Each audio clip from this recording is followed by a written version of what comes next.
Good news mga kapag, ibig, simula ngayong Mayo 16, pwede nang mag-loan ng hanggang 70% ng iyong total pag-ibig regular savings, na mas mataas kaysa sa dating 80% at mula sa dating 24 na buwan na requirements para maka-loan.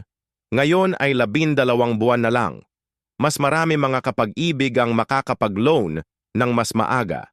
Flexible ang repayment terms, mapadalawang o 3 taon, at maraming channel o ways para makapagbayad.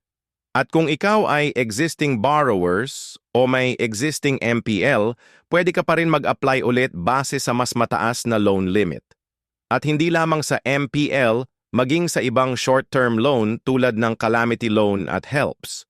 Magsisimula ito sa Mayo 16. Kaya abangan ang pagbabagong ito. Like, follow and subscribe.